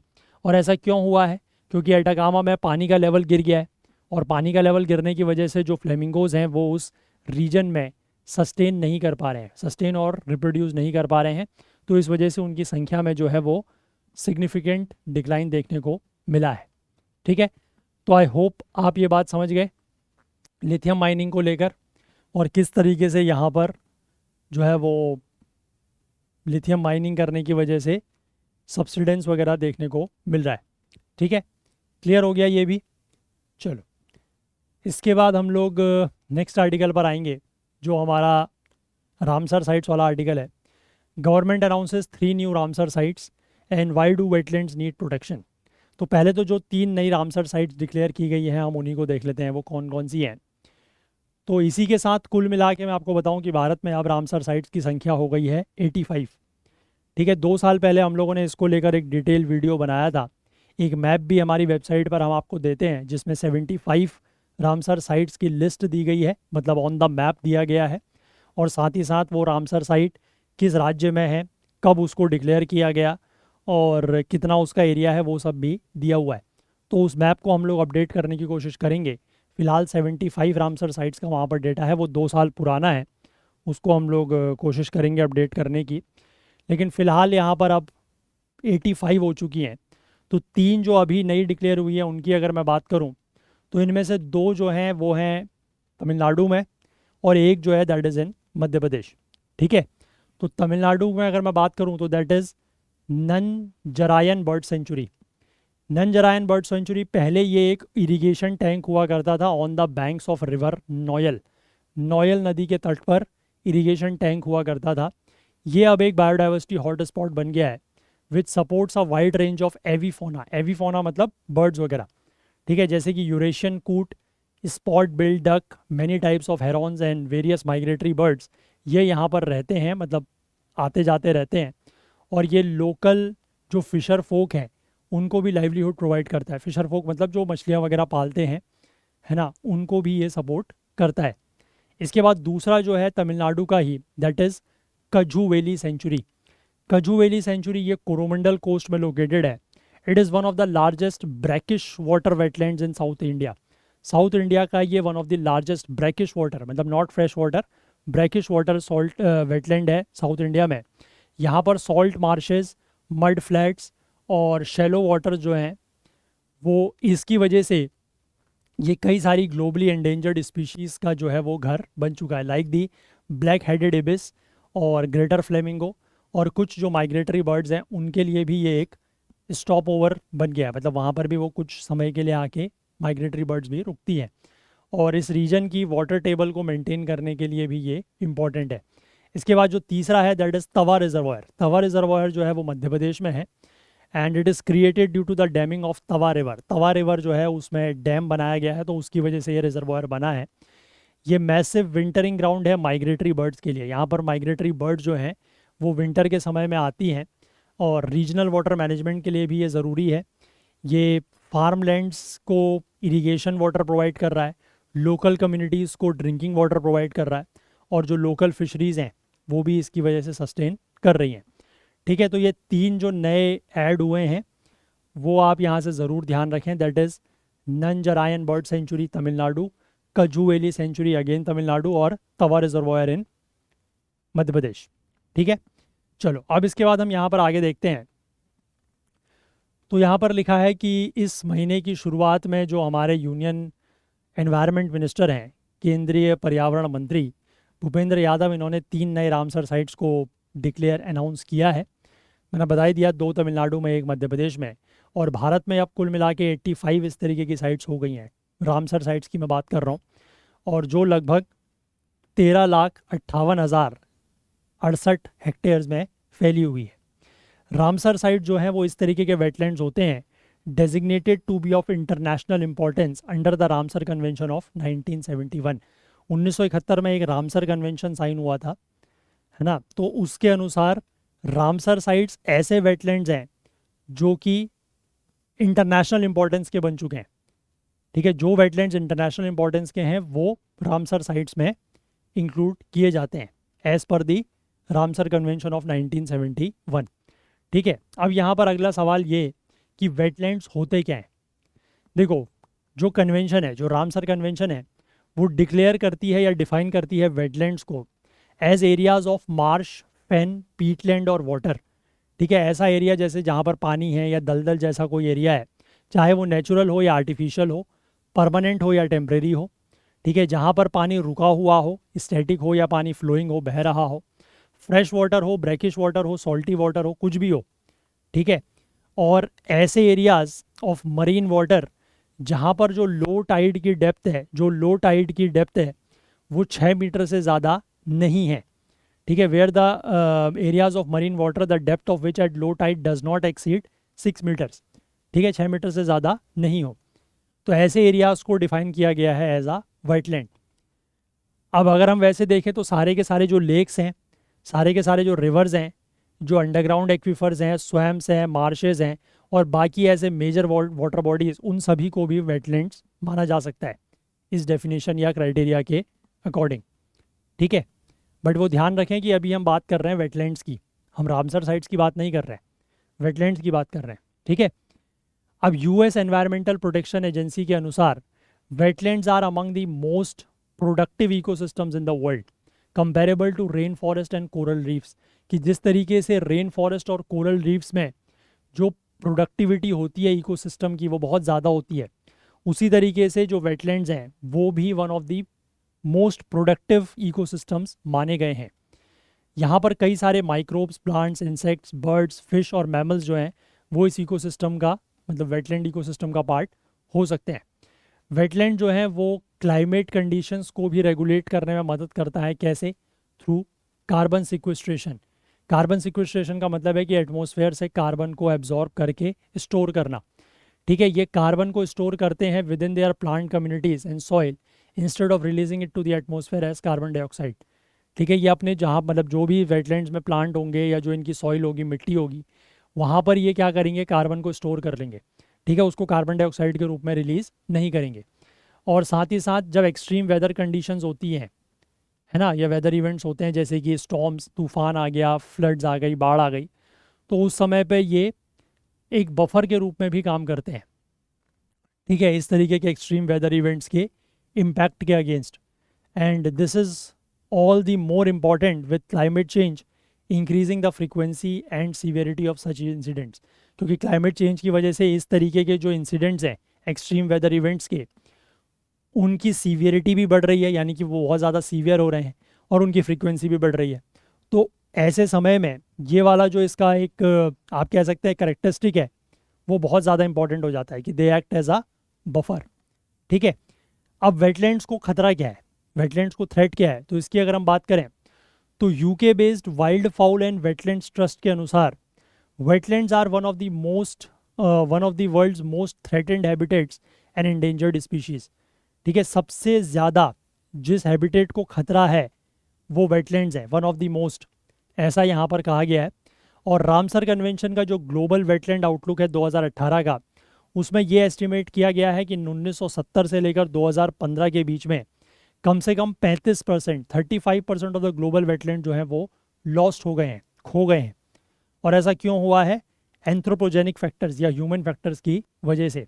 अब ये जो वाइल्ड फाउल एंड ये वेटलैंड्स ट्रस्ट है, इसके अनुसार जो मेन थ्रेट्स हैं वेटलैंड्स को, जो मुख्य खतरे हैं वो क्या हैं? सबसे पहला तो है अनसस्टेनेबल डेवलपमेंट, ठीक है।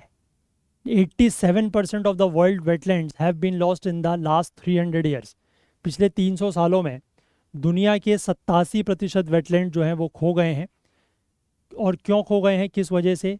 ताकि लोगों को जो है वो हाउसिंग, इंडस्ट्री और एग्रीकल्चर के लिए लैंड मिल सके। मतलब एक तरीके से आप कह सकते हैं कि एंथ्रोपोजेनिक फैक्टर है कि लोगों ने वेटलैंड्स के एरियाज़ में हाउस बनाने, घर बनाने शुरू कर दिए, इंडस्ट्रीज़ बना दी, एग्रीकल्चर के लिए उस ज़मीन का यूज़ कर लिया, तो इतने वेटलैंड जो हैं वो खो गए। पिछले 300 सालों में 87% वेटलैंड जो है वो लॉस्ट हो चुके हैं। इसके बाद बताया गया है पॉपुलेशन, 80% जो ग्लोबल वेस्ट वाटर है वो वेटलैंड्स में छोड़ दिया जाता है अनट्रीटेड, ठीक है, बिना ट्रीटमेंट के। उसमें फैक्ट्रीज़ का पॉल्यूशन होता है, फर्टिलाइज़र्स का पॉल्यूशन, पेस्टिसाइड्स, है ना, और जो भी मेजर स्पिल्स है उसकी वजह से इस इकोसिस्टम को काफ़ी ज़्यादा खतरा होता है। फिर इन्वेजिव स्पीशीज़ की वजह से, खासकर जो वेटलैंड्स में वाइल्ड लाइफ है वो इन्वेजिव स्पीशीज़ की वजह से बहुत ज़्यादा वल्नरेबल होती है। और इन्वेजिव स्पीशीज़ जो है वो ह्यूमंस के द्वारा ही इंट्रोड्यूस किए जाते हैं, ठीक है, समझ गए। इसके बाद क्लाइमेट चेंज की वजह से, अब रेनफॉल पैटर्न्स और टेम्परेचर में जो बदलाव हो रहे हैं उसकी वजह से वेटलैंड्स में भी एक्सटेंशियल थ्रेट है। और वहाँ पर जो फ्लोरा फौना है, जो प्लांट और एनिमल स्पीशीज़ हैं जो वहाँ पर रहते हैं, उनको भी इसकी वजह से खतरा हो रहा है।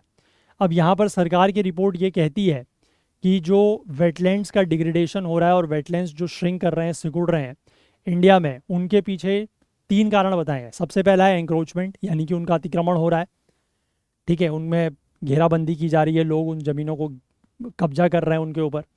इसके बाद पॉल्यूशन यानी कि प्रदूषण की वजह से। और तीसरा रैपिड अर्बनाइजेशन, ठीक है, जो बहुत तेज़ी से अर्बनाइजेशन हो रहा है, शहरीकरण हो रहा है, उसकी वजह से वहाँ पर शहर बस रहे हैं। तो वेटलैंड्स का इस्तेमाल इसलिए भी हो रहा है, इसकी वजह से बताया जा रहा है कि वेटलैंड्स का डिग्रेडेशन या वो श्रिंक कर रहे हैं, सिकुड़ रहे हैं। अब how does the Ramsar convention aim to protect wetlands? अब रामसर कन्वेंशन कैसे एम करता है वेटलैंड्स को प्रोटेक्ट करने के लिए? तो रामसर कन्वेंशन बेसिकली एक इंटर गवर्नमेंटल ट्रीटी है जिसको साइन किया गया 1971 में रामसर में। रामसर एक जगह है बेसिकली ईरान में। और 2 फरवरी को, ठीक है, 2 फरवरी 1971 को इस ट्रीटी को साइन किया गया था। इसीलिए इस दिन को 2 फरवरी को जो है वो हर साल वर्ल्ड वेटलैंड्स डे या फिर रामसर डे के रूप में मनाया जाता है। ठीक है, अब ये क्यों इस ट्रीटी को साइन किया गया? क्योंकि उस समय यही ज़रूरत थी कि जो वर्ल्ड के वेटलैंड्स हैं उनको प्रोटेक्ट करना है। ट्रीटी हालांकि 1971 में साइन हुई है, लेकिन 1975 में ये लागू होती है। और डेजिग्नेटेड रामसर साइट्स इस कन्वेंशन की वेबसाइट के अनुसार इनको कैसे इनकी पहचान की जाती है या रिकॉग्नाइज किया जाता है? As being of significant value not only for the country or countries in which they are located but for humanity as a whole. यानी कि रामसर साइट्स ऐसी जगह हैं जो सिर्फ उस देश के लिए या उन देशों के लिए इम्पॉर्टेंट नहीं है जहाँ पर वो लोकेटेड है, बल्कि एज अ ह्यूमैनिटी पूरी की पूरी मानवता के लिए वो काफ़ी ज़्यादा इम्पॉर्टेंट है, सिग्निफिकेंट वैल्यू रखते हैं। The convention provide guidelines for the management of Ramsar sites, कि रामसर साइट को कैसे मैनेज करना है उसको लेकर गाइडलाइंस प्रोवाइड करता है ये कन्वेंशन। और साथ ही साथ inclusion of a wetland into a list embodies the government's commitment to ensure that its ecological character is maintained. और अगर कोई भी वेटलैंड को रामसर साइट में इंक्लूड किया जाता है तो फिर उसमें सरकार का कमिटमेंट होना चाहिए, मतलब ताकि वो ये इंश्योर कर सके कि उस साइट का जो इकोलॉजिकल कैरेक्टर है वो मेंटेन रहे, वहाँ पर डिग्रेडेशन वगैरह ना हो।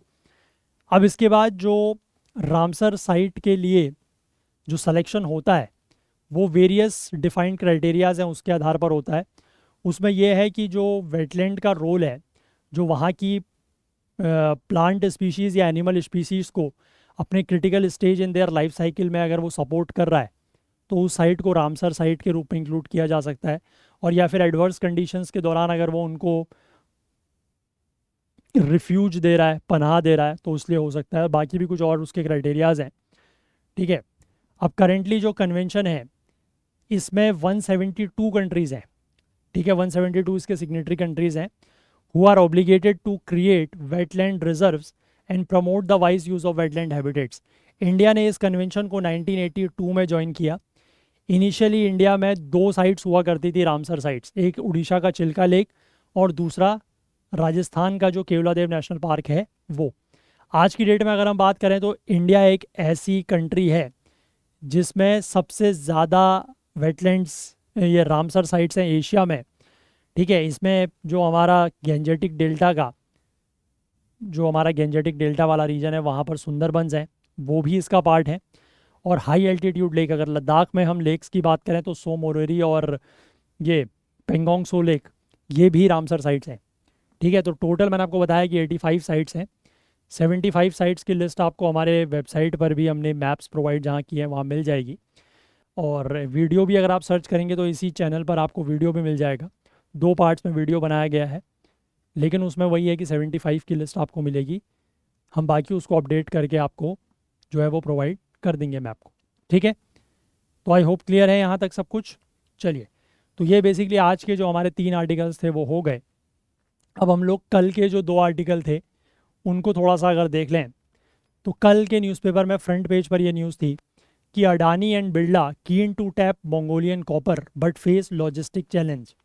यानी कि जो अडानी कंपनी है, अडानी एंटरप्राइजेज लिमिटेड और आदित्य बिरला ग्रुप का जो हिंडाल्को इंडस्ट्रीज़ है, ये क्या चाहते हैं कि जो मंगोलिया का रीजन है, ठीक है, मंगोलिया के रीजन से ये चाहते हैं कि इनको क्या मिल जाए, copper as a raw material copper मिल जाए। लेकिन प्रॉब्लम है लॉजिस्टिक्स की कि कॉपर को वहाँ से ट्रांसपोर्ट कैसे किया जाएगा। ठीक है, क्योंकि ये लैंडलॉक्ड कंट्री है मंगोलिया। तो प्रॉब्लम ये है कि इंडिया में वहाँ से लाया कहाँ से जाएगा, क्योंकि इंडिया में डायरेक्टली आप नॉर्थ की तरफ से तो घुस नहीं सकते क्योंकि ऊपर तो हिमालयाज पड़ते हैं। तो प्रॉब्लम ये है कि लाया कहाँ से जाएगा। ठीक है, ये इशू हो रहा है। अब कॉपर कंसनट्रेट्स की अगर हम बात करें तो ये रिफाइंड कॉपर के लिए एक बहुत ज़रूरी इनपुट है और इंडिया जो है वो रिलाई करता है लगभग 90% of it supply due to limited domestic mining of this critical mineral. क्योंकि इंडिया में इसकी जो माइनिंग है वो बहुत लिमिटेड है, इसलिए 90% के लिए भारत जो है वो अपने इंपोर्ट पर ही डिपेंडेंट है।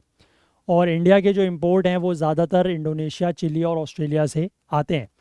मंगोलिया ने जो है वो 2022 में 2.7 बिलियन वर्थ का कॉपर जो है वो एक्सपोर्ट किया था and was the world's 10th largest exporter of the commodity. ठीक है, 10वां सबसे बड़ा वो एक्सपोर्टर है इसका 2022 में कॉपर का। और ज़्यादातर उसका जो एक्सपोर्ट है वो कहाँ गया, चाइना में। फिर चाइना उसको और जगह को बेचता होगा। इसके बाद अगले पेज पर इसको कंटिन्यू किया गया था, वो ये है कि अभी दो ऑप्शन बताए गए हैं। ठीक है, दो ऑप्शन बताए गए हैं कि जिससे मंगोलिया से जो कॉपर है वो इंडिया तक पहुंच सकता है। अब वो दो रास्ते कौन कौन से हैं मैं आपको अभी मैप में दिखाऊंगा पीछे। एक तो ये है कि उसको रेल से पहुंचाया जाए तियानजिन, तियानजिन बेसिकली चाइना में है। और दूसरा एक रास्ता ये है कि रेल और रोड के थ्रू उसको पहुंचाया जाए व्लादिवोस्टोक। ठीक है, लेकिन ये बताया गया है कि जो मेजर कॉपर माइंस हैं मंगोलिया की, वहाँ से तियानजिन का जो डिस्टेंस है वो 1000 किलोमीटर का है। और अगर आप व्लादिवोस्टोक की बात करें जो रशिया में है, वहाँ का डिस्टेंस है 4000 किलोमीटर। मैं आपको ये चीज़ अगर यहाँ पर दिखाऊं, देखो ये है, ये मंगोलिया, ये चाइना। तो यहाँ से बेसिकली जो आप इसको लेके आओगे तो ये तियानजिन पोर्ट है बीजिंग के जस्ट पास। ठीक है, यहाँ पर आपको येलो सी दिख रहा है उसके जस्ट पास। तो यहाँ पर अगर ये आ गया तो उसके बाद तो यहाँ से यहाँ आ जाएगा, उसके बाद तो फिर सी के रास्ते से कहीं भी पहुँच सकता है ना, फिर इंडिया आ सकता है। दूसरा ऑप्शन है ये व्लादिवोस्टोक रशिया में, लेकिन ये काफ़ी दूर है। ठीक है, तो यही बताया गया है कि ये दो ऑप्शन है कि या तो रोड रेल के रास्ते यहाँ लाया जाए या फिर रेल और रोड के रास्ते यहाँ ले जाया जाए, उसके बाद फिर कहीं भी आ सकता है। ठीक है, इसके बाद यहाँ पर यह लिखा गया है कि ICRA के अकॉर्डिंग इंडिया में जो कॉपर की डिमांड है वो उम्मीद है कि 2024-25 में 11% बढ़ेगी। और कॉपर की वाइड स्प्रेड इंडस्ट्रियल यूज़ को देखते हुए ये माना जाता है कि अगर कॉपर की डिमांड बढ़ रही है तो बाकी चीज़ों की डिमांड भी बढ़ेगी, क्योंकि रिफाइंड कॉपर का यूज़ किस लिए किया जाता है, इलेक्ट्रिकल इक्विपमेंट्स बनाने के लिए, electrical wiring, Motors, consumer electronics, construction, और साथ ही साथ जो इलेक्ट्रिक व्हीकल्स की बैटरीज हैं या विंड टर्बाइंस हैं वो बनाने के लिए। तो इसका मतलब अगर कॉपर की डिमांड बढ़ रही है तो मतलब इन सब चीज़ों की डिमांड बढ़ रही है, तभी कॉपर की डिमांड भी बढ़ रही है ना। और भारत का जो बायलैटरल ट्रेड है मंगोलिया के साथ, अगर उसको भी हम यहाँ पर देखें तो वो एक्सपोर्ट्स की तरफ टिल्टेड है, मतलब हम बहुत ज़्यादा उसको एक्सपोर्ट करते हैं, हमारा ट्रेड सरप्लस है उसके साथ। ठीक है, पिछले फाइनेंशियल ईयर में अगर हम बात करें तो इंडिया ने सिर्फ 8.5 करोड़ का जो सामान है वो उससे इंपोर्ट किया, और वो भी वूल यान। ठीक है, वूल यान मतलब जो ऊन वगैरह होता है वो, और फैब्रिक कपड़ा वगैरह लिया, इनऑर्गेनिक केमिकल्स लेदर वगैरह लिए, और 275 करोड़ का सामान हमने उसको एक्सपोर्ट किया। तो मतलब मंगोलिया के साथ हमारा क्या है, we have a trade surplus. और as far as copper concentrate is concern, India's import in the first quarter of 24-25 totaled 6,788 crore and were rupees 25,951 crore in 23-24, almost entirely from Indonesia, Chile और Australia. और हमने इतना जो है वो copper concentrate import किया है, और ज़्यादातर जो है वो ऑस्ट्रेलिया, इंडोनेशिया और चिली यहीं से आता है। ठीक है, समझ गए बात ये भी। चलो इसको भी आप लोग, मिनरल्स वगैरह की बात है इकोनॉमी में ही, इसको भी आप लेंगे। इसके बाद एक लास्ट आर्टिकल था, मतलब लास्ट आर्टिकल आज का है, जो कल का दूसरा आर्टिकल था उसको अगर हम थोड़ा सा देखें तो इसमें लिखा है कि to boost research cabinet clears Vigyan Dhara and biotech initiatives. ठीक है, कि रिसर्च को बढ़ावा देने के लिए, रिसर्च को बूस्ट करने के लिए कैबिनेट ने यहाँ पर विज्ञान धारा और बायोटेक इनिशिएटिव्स को क्लियरेंस दिया है। अब ये देखें क्या है, तो यहाँ पर लिखा है केंद्र सरकार ने सैटरडे के दिन ही अप्रूव किया है ये भी, 2 की science initiatives to strengthen the research base and accelerate search for science and technology solutions to some of the country's pressing needs in sectors like clean energy. है ना, एक तो देश का जो साइंस का जो रिसर्च बेस है उसको मजबूत करने के लिए, और साथ ही साथ कुछ ऐसे जो प्रेसिंग नीड्स हैं, मतलब जो बहुत ज़्यादा ज़रूरत है जिन चीज़ों की, जैसे कि क्लीन एनर्जी में कुछ सॉल्यूशंस हमें फाइंड करने हैं, तो उसकी फाइंडिंग को हम, उस सर्च को हम एक्सेलरेट कर सकें, उसको बढ़ावा दे सकें, उसको उसमें तेज़ी ला सकें, उसके लिए यहाँ पर 2 इनिशिएटिव जो हैं वो लॉन्च किए हैं। यूनियन कैबिनेट ने डिसाइड किया है कि कई सारे जो एग्जिस्टिंग साइंस प्रमोशन प्रोग्राम्स हैं जो कि department of science and technology के द्वारा चलाए जा रहे हैं, उन सबको मर्ज कर दिया जाएगा एक नए इनिशिएटिव के अंदर, जिसका नाम रखा जाएगा विज्ञान धारा। ठीक है। एंड उसमें ये होप किया जा रहा है, ये उम्मीद की जा रही है कि it would result in better fund utilisation and improve efficiency. और इससे क्या होगा कि जो फंड यूटिलाइजेशन है वो बेहतर होगा और एफिशिएंसी भी इम्प्रूव होगी। It also approved a biotech technology initiative that will push for research and development, industrialisation and manufacturing in the biotechnology sector. और ये भी कहा गया है कि इसमें एक बायोटेक्नोलॉजी इनिशिएटिव को भी अप्रूव किया गया है, जो कि रिसर्च और डेवलपमेंट को पुश करेगा, बढ़ावा देगा इंडस्ट्रियलाइजेशन में, मैन्युफैक्चरिंग में, इन the biotechnology sector, biotechnology sector के इंडस्ट्रियलाइजेशन और मैन्युफैक्चरिंग में। अब विज्ञान धारा की यहाँ पर बात करें तो विज्ञान धारा for example merges several existing DST schemes. ठीक है, जो भी department of science and technology के अंदर का जो स्कीम्स चल रही हैं, जैसे कि इंस्पायर प्रोग्राम है, जिसमें बेसिकली क्या होता है कि जो यंग टैलेंट है उनको साइंस रिसर्च की तरफ अट्रैक्ट किया जाता है, तो वो सारी जो स्कीम्स हैं वो मर्ज कर दी जाएंगी। विज्ञान धारा जो है इसके 3 ब्रॉड कंपोनेंट्स हैं। पहला है human and institutional capacity building, दूसरा है रिसर्च एंड डेवलपमेंट, और तीसरा है innovation and technology development and साथ ही साथ डिप्लॉयमेंट। तो एग्जिस्टिंग स्कीम्स जो हैं would fall under one of these component. तो जो भी एग्जिस्टिंग स्कीम्स को मर्ज किया जाएगा विज्ञान धारा के अंतर्गत, तो विज्ञान धारा के 3 कंपोनेंट है, तो उसमें वो स्कीम्स जिस भी कंपोनेंट के अंदर फिट होगी उस हेड के अंदर, उस कंपोनेंट के अंदर उसको रखा जाएगा। और 2 बड़े बेनिफिट्स हैं विज्ञान धारा के। उसमें ये बताया गया है कि department of science and technology gets the flexibility to reorient schemes within the broad framework of achieving the 3 objectives। ठीक है, कि जो ये है department of science and technology जो है, इसको फ्लेक्सिबिलिटी मिलेगी कि वो स्कीम्स को रीओरिएंट कर सकते हैं, ठीक है, जो अपने ऑब्जेक्टिव्स हैं उनको पूरा करने के लिए। और इसमें रीएलोकेशन ऑफ फंड्स भी जो है वो भी हो सकता है। दूसरी चीज़ ये है कि जो अनुसंधान नेशनल रिसर्च फाउंडेशन है, ठीक है, ANRF, ये एक न्यूली क्रिएटेड इंस्टीट्यूशन है, ये अपने खुद के प्रोग्राम्स क्रिएट कर रहे हैं। तो it is important to avoid duplication of work and energy. तो इसीलिए ऐसा ना हो कि ये भी वही काम कर रहे हैं, वो भी वही काम कर रहे हैं, तो सब लोग एक ही अगर तरीके का काम करेंगे तो उससे डुप्लीकेशन होगा काम का भी और एनर्जी का भी, तो उस चीज़ को भी रोकना ज़रूरी है।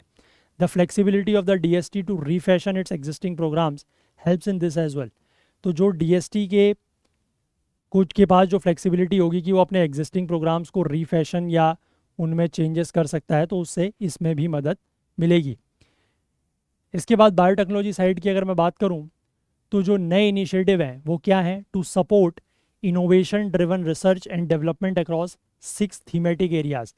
6 एरियाज में इनोवेशन ड्रिवन रिसर्च और डेवलपमेंट को सपोर्ट किया जाएगा। तो वो 6 एरियाज कौन कौन से हैं? सबसे पहला तो ये है कि focus will be on biochemicals, bio enzymes, biopolymers, जिनका इंडस्ट्रियल, कंज्यूमर और साइंटिफिक एप्लीकेशन होता है, वहाँ पर पहला फोकस रहेगा। ठीक है, वहाँ पर इनोवेशन ड्रिवन रिसर्च और डेवलपमेंट होगा पहला। दूसरा ये है स्मार्ट प्रोटीन्स और फंक्शनल फूड्स के ऊपर फोकस किया जाएगा।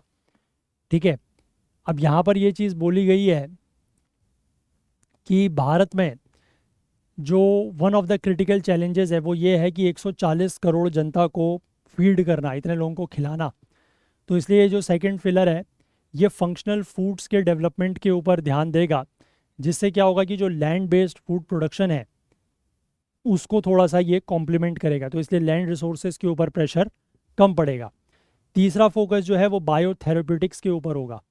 Targeted therapy is emerging as cutting edge treatment for several genetic conditions and cancers.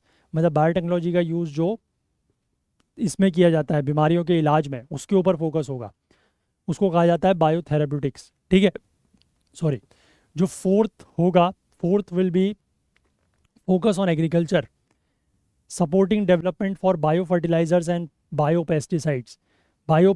और बायो फर्टिलाइजर्स के डेवलपमेंट को सपोर्ट किया जाएगा, और इससे क्या होगा कि एग्रीकल्चर रेजिलिएंट बनेगी और साथ ही साथ फूड्स में जो केमिकल्स का लेवल है वो भी कम होगा। पांचवा जो फोकस है that will be on developing biofuels and biochemicals, specially those that are developed from captured carbon emission. ठीक है, तो कैप्चर्ड कार्बन एमिशन से जो बायोफ्यूल्स और बायोकेमिकल्स हैं उनके डेवलपमेंट के ऊपर फोकस किया जाएगा, और इससे क्या बनेगी, सर्कुलर इकोनॉमी। सर्कुलर इकोनॉमी का मतलब वही है कि जो चीज़ वेस्ट हो रही है आप उसको दोबारा से यूज़ कर रहे हैं। ठीक है, और लास्ट जो फोकस रहेगा that was marine and space application to focus on developing products from the marine ecosystem. ठीक है, मरीन इकोसिस्टम में से भी प्रोडक्ट्स को डेवलप करना, इसके ऊपर फोकस रहेगा। तो ये 6 फोकस एरियाज़ हैं जो बायोटेक के केस में है। अब बायोटेक जो सेक्टर है ना, बायोटेक्नोलॉजी का जो सेक्टर है, इसके ऊपर इतना ज़्यादा स्ट्रेस या दबाव क्यों है? तो इसकी जो वैल्यूएशन है वो लगभग बायोटेक्नोलॉजी सेक्टर की जो वैल्यूएशन है 2023 में 137 बिलियन डॉलर का ये सेक्टर माना जाता था, और एक्सपेक्टेड है कि ये 2025 तक 150 बिलियन का और 2030 तक 300 बिलियन डॉलर का सेक्टर हो जाएगा, nearly 17% year on year growth के हिसाब से। और considering it to be a sunrise sector, ये एक ऐसा सेक्टर कंसिडर किया जा सकता है जो अभी मतलब शुरुआत है और जो आगे बढ़ रहा है, ऐसे सेक्टर को कहा जाता है sunrise sector. The field of biotechnology is expected to see number of startups go up from 6,000 in 2023 to over 10,000 in 2025। तो ये एक सनराइज सेक्टर के रूप में इसको आप कंसिडर कर सकते हैं। और आने वाले समय में जो बायोटेक्नोलॉजी के फील्ड में स्टार्टअप्स की संख्या है वो भी बढ़ सकती है। 2023 में जहाँ 6,000 स्टार्टअप्स इससे जुड़े हुए हैं बायोटेक्नोलॉजी फील्ड से या बायोटेक्नोलॉजी सेक्टर से, उनकी संख्या 2025 तक बढ़ के 10,000 हो सकती है। ठीक है, तो आई होप बायोटेक्नोलॉजी इनिशिएटिव्स क्या क्या यहाँ पर बताए गए हैं, विज्ञान धारा क्या है, वो आपको यहाँ पर समझ में आ गया होगा। ठीक है, चलिए, तो यही सारे आर्टिकल्स थे जो 2 आर्टिकल्स कल के और बाकी आज के आर्टिकल्स वो सारे लेके हम लोगों ने कवर कर लिए। तो आज का सेशन फिर हम लोग इतना ही रखेंगे। जाने से पहले आप में से जो लोग आईना सीरीज़ के हमारे मंथली कंपाइल्ड पीडीएफ्स लेना चाहते हैं उनके लिए ये सारे ऑप्शंस या विकल्प अवेलेबल हैं। अगर आप मंथली लेना चाहते हैं eight less than ₹2 per day, तो वो भी आपके पास ऑप्शन है एट जस्ट ₹59। आप मंथली ले सकते हैं। जुलाई मंथ और जून मंथ की ऑलरेडी लॉन्च्ड है। इसी तरीके की आपके पास आगे के महीने में भी आएंगी, वो भी आप ले सकते हैं। और अगर आप अगले साल के मेंस एग्ज़ाम के ऊपर फोकस कर रहे हैं तो उस केस में आपके पास 16 महीने की पीडीएफ्स आपको मिल जाती हैं ओनली एट ₹680। अगर आप अगले साल के प्रीलिम्स एग्ज़ाम के ऊपर फोकस कर रहे हैं तो आपको ₹510 में अगले 12 महीने की पीडीएफ्स मिल जाएंगी। 8 महीने की पीडीएफ्स ओनली एट ₹345 और 4 महीने की पीडीएफ ओनली एट ₹175, है ना। और मंथली तो मैंने आपको बता दिया eight less than ₹2 per day. जून और जुलाई की ऑलरेडी लॉन्च्ड है, इसी तरीके से आगे आने वाले अपकमिंग मंथ्स में भी आती रहेंगी। बाकी आप हमारे ऐप को प्ले स्टोर से ज़रूर डाउनलोड करें, और अगर आपने हमारे किसी भी वीडियो कोर्स में एनरोल किया हुआ है तो आप ऐप के थ्रू वीडियोस को डाउनलोड करके बाद में ऑफलाइन भी देख सकते हैं। और हमारे पास ये सभी आईना सीरीज़ के जो मंथली कोर्सेज़ हैं, मंथली 3 मंथ 6 मंथ्स के, अगर आप चाहें तो इनमें भी एनरोल कर सकते हैं। ये सभी कोर्सेज़ आपको हमारे ऐप और वेबसाइट में लिस्टेड मिल जाएंगे। लास्ट ईयर के भी कोर्सेज़ हैं, और लास्ट ईयर की हम आपको एक ईयरली कंपाइलेशन पीडीएफ भी दे रहे हैं जुलाई 2023 से लेकर जून 2024 के बीच में, और ₹499 में ये पीडीएफ आपको मिलेगी। इंग्लिश में पीडीएफ है, अगर आप लोग एनरोल करना चाहें तो कर सकते हैं। सभी कोर्सेज़ और पीडीएफ नोट्स हमारे वेबसाइट पर और ऐप पर लिस्टेड है। ठीक है, और जाने से पहले मैं आप लोगों को एक बार फिर से बता दूं, हालांकि मैंने सेशन की शुरुआत में ही बताया कि सीसेट की लाइव क्लासेस का हम लोग बैच शुरू कर रहे हैं 7 सितंबर से। इसके फीचर्स मैंने आपको शुरुआत में ही बता दिए, और बाकी अगर आप इसके फीचर्स देखना चाहें, जो भी मतलब इस कोर्स के फीचर्स हैं और क्या क्या टाइमिंग है, ये सब वो आपको नीचे डिस्क्रिप्शन में लिंक दिया हुआ है, उसके थ्रू भी आप लोग जाके देख सकते हैं। और ओनली एट 999, ठीक है, सिर्फ 999 में आपको बैच अब प्रोवाइड किया जा रहा है। बस ध्यान ये रखिएगा कि एक बैच में सिर्फ 50 स्टूडेंट्स अलाउड हैं, तो इसलिए जल्द से जल्द आप लोग अपनी सीट जो है वो बुक करा लें। ठीक है, और 7 सितंबर से हम लोग जो है वो अपनी क्लासेस यहाँ पर शुरू करेंगे। और जो लोग लाइव नहीं देख सकते हैं उनके लिए मैंने आपको पहले ही बताया कि रिकॉर्डिंग्स जो हैं वो प्रोवाइड की जाएंगी, और कोर्स की वैलिडिटी रहने तक आप उन रिकॉर्डिंग्स को जितने टाइम चाहें, मल्टीपल टाइम्स, अनलिमिटेड टाइम्स, जितने टाइम चाहें देख सकते हैं। ठीक है, बाकी इसका जो डिटेल्स हैं वो नीचे डिस्क्रिप्शन में लिंक दिया हुआ है, और कमेंट्स में भी जो पिन किया हुआ कमेंट है उस पर आप देख सकते हैं। ठीक है, चलिए, बाकी अगर आपको हमारे एफर्ट्स हेल्पफुल लग रहे हैं तो मैं आप लोगों से रिक्वेस्ट करूँगा कि प्लीज़ हमारे इस QR कोड और UPI ID का इस्तेमाल करें, और सभी लोग जो है वो कंट्रीब्यूट करने की कोशिश करें जितना भी आपसे हो सकता है, क्योंकि आपके कंट्रीब्यूशन से ही ये सेशंस जो हैं वो यूट्यूब पर लंबे चल सकते हैं। तो चलिए, अगर आपको आज का सेशन पसंद आया हो तो लाइक ज़रूर करें, ज़्यादा से ज़्यादा शेयर करें। आपके जो भी डाउट्स हैं, जो क्वेरीज़ हैं, वो आप कमेंट्स कर सकते हैं। कुछ और भी आपके मन में अगर बात है, कुछ पूछना चाहते हैं, कुछ बताना चाहते हैं, तो कमेंट्स में ज़रूर बताएं। अदरवाइज़ आप हमें, अगर कोई ऐसी बात है जो कमेंट्स में नहीं कहना चाहते, तो आप ये व्हाट्सएप के नंबर पर भी हमसे डिस्कस कर सकते हैं। चैनल को आपने सब्सक्राइब नहीं किया है तो वो भी डेफिनेटली कर लें।